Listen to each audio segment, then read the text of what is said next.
Senior Advisor to Reverend Jesse Jackson.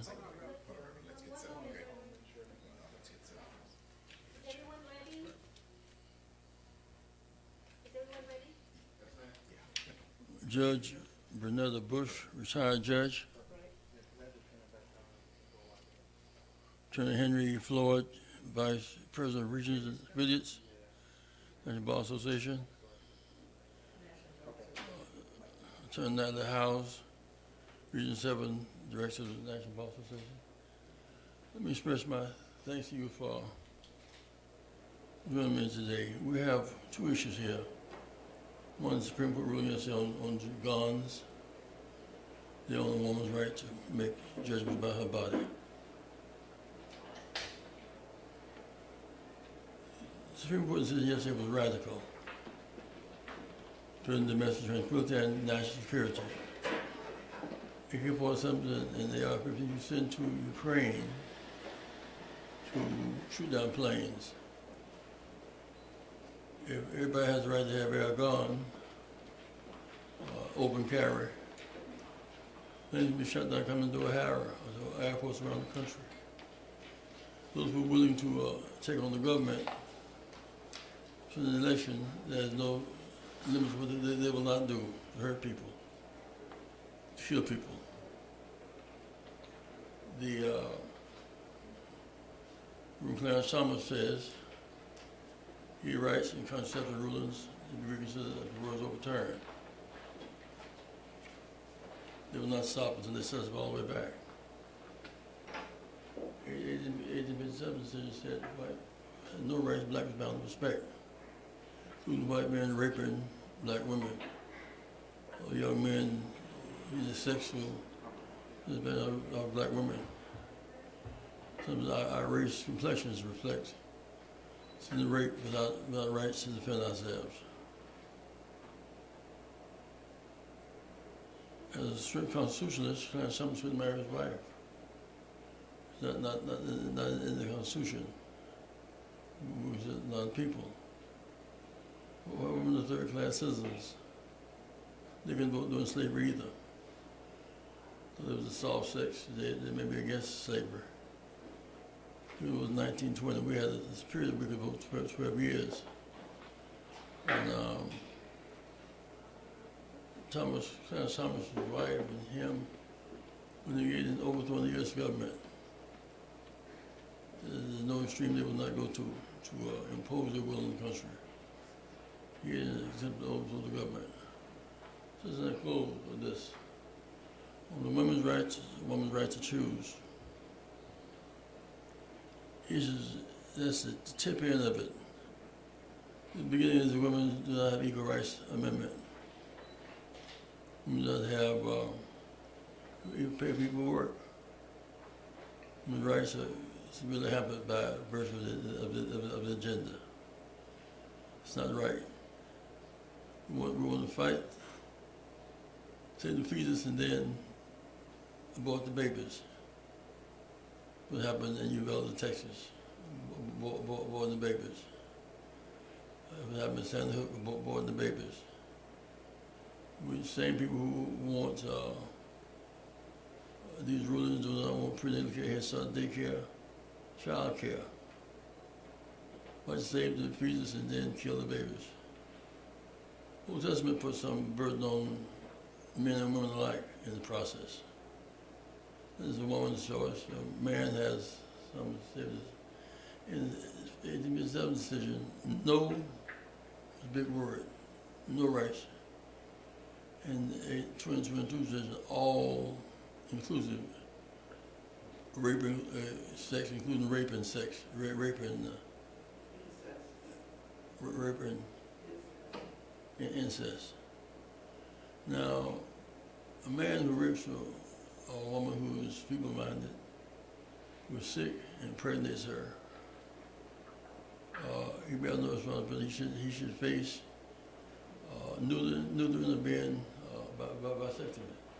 Men have some responsibility in the process. Men are equally responsible in childbearing. Poor women will not have the right the rich women have.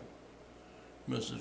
Cruz, for example, who's such an advocate of these two decisions, if it's all lined by a swimming pool, taking a sun bath, and the man, the lawn cutter, sort of became aroused, and they were home alone. He knew if she was taking a shower to change clothes, he went and raped her. Would she have to keep the baby against her will, his parents' will? Of course not, because that's a privilege business thing for rich people, people of power. So remember Bush sent Australia against, said yes, they make guns easily accessible. It's illegal not to have them. We went to Reverend Meeks, the Reverend Plague's church in this coming some Sunday, not in the distant future. You don't want somebody there with a gun. You have the right to turn them away. It's a public place. You have the right to turn them away. Means you can't have it in the more political rallies. Because everybody can bear a gun in the public, is that political rallies are in bad shape. Justice presented.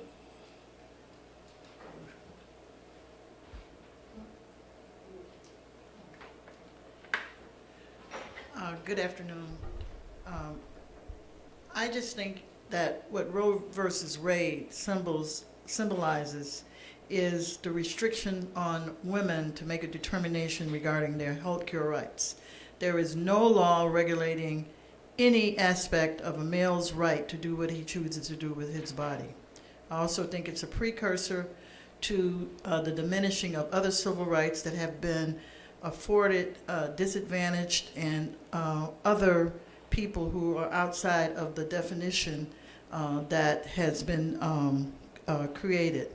Gay rights. It's also a precursor to an attack on voting rights, the Voting Rights Act. This gives unlimited power back to the states to make determinations about situations that were given to the government, the federal government, to alleviate the discrimination that was caused by these actions. Judge, can you just say your name so we can have it on tape, please? Bernetta Bush, Judge Bernetta Bush. Make sure you say retired. Good afternoon. My name is Natalie House, and I'm a Regional Director of the National Bar Association. The National Bar Association was founded in 1925. It's the oldest civil rights organization for black lawyers and judges in the country. The Roe versus Wade decision, the overturning of the Roe versus Wade decision that was issued today in Dobbs versus Jackson is very disturbing. As Reverend Jackson said, that there are many medical procedures that affect fertility as it relates to men. There's been no regulation of men's bodies in this way as it relates to fertility. Only women as it relates to abortion. So this is clear evidence of gender bias. Yes, thank you. And as it relates to states' rights, this harkens back to 1865 for the National Bar Association when states' rights were put forth over African American rights in the issue of slavery. So we are against this decision that overturns Roe versus Wade. We respect civil rights of women. Women should have access to all health care procedures that is allowable and that are safe and protects women. Thank you. Bring on our last speaker for today. We must engage in massive nonviolent demonstrations all across America. The nonviolent civil disobedience. We must remember in November. Remember the easy access to guns, killing of babies when they're born by massive gunfire. Weapons that can bring down, threat to our national security. If one of these planes is shot down by one of these guys who invaded the Capitol on January 6th, the whole transportation industry will be in big trouble. We remember in November, hit the streets and march. We will march today. We have the Vice President of the National Bar Association here to speak to this decision. We also have Jackie Algie, Vice President of SEIU. And just for clarity, I am Jeanette Wilson, Janette Wilson, Senior Advisor to Reverend Jackson. This case is a case that is landmark in that it's the first time, or I think it's the second time, that the United States Supreme Court has overturned a constitutional ruling in this manner. And this case is sending us back, as Attorney House has said, to a states' rights agenda that we have been fighting against since the beginning of slavery. And after the civil rights, after the Emancipation Proclamation, there was a move by state legislators. And so when Reverend Jackson says we must vote in November, we must change these state legislators, because now the power is shifting to the states. And if we don't vote these legislators out who will violate a woman's right of choice, who will violate the civil rights, the voting rights of individual citizens of their states, they will challenge gay rights legislation. We must go state by state. 25 states have already said they're going to change their decisions about a woman's right to choose. Who's next? And so those are the things we want you to consider as Jackie Algie and then our brother from the National Bar Association comes. Good afternoon. Jackie Algie, Jaquiealgee,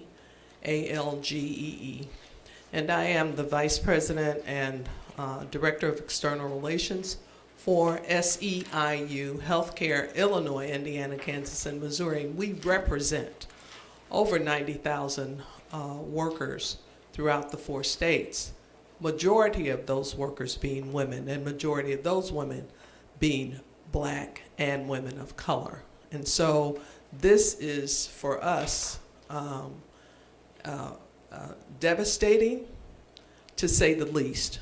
If we take women's rights away to choose for their bodies, what will we take away next? And so there's a concern that it could affect labor organizing. There's definitely a concern that it can affect voting, which it's already doing.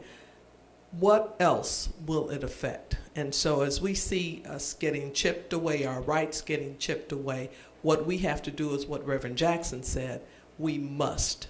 There's no option other than to vote in November and vote people out who do not support women and our people as they should.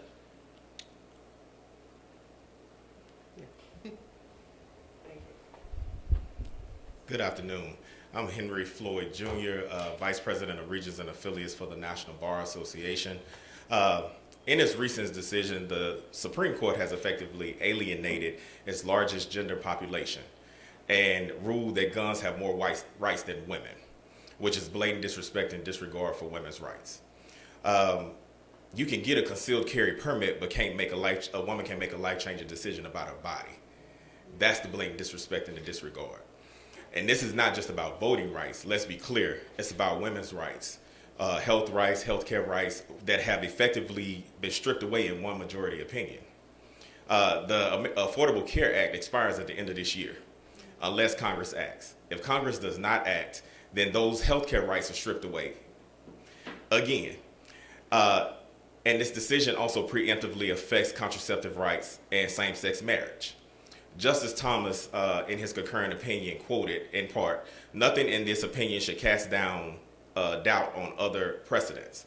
Well, if it hasn't already been discussed at the highest level, then he wouldn't have even mentioned it in his concurrent opinion. So the stage has been set for future opinions. What happens in the grand scheme of these future opinions? Our voting rights are already under attack at this time with gerrymandering and redistricting. So today's opinion is just simply a call to action. We have midterms coming up this year. Congress is elected by us. All of our House of Representative seats are up for grabs. 1/3 of our Senate seats are up for grabs. And then 1/2 of our state gubernatorial seats are up for grabs. The decisions that they make affect us all. So what are we going to do about it? Are we going to be proactive in taking back our rights instead of being reactive when it's too late? So again, today's opinion is just a call to action. We have to get out, we have to vote, and we have to make our voices heard in November.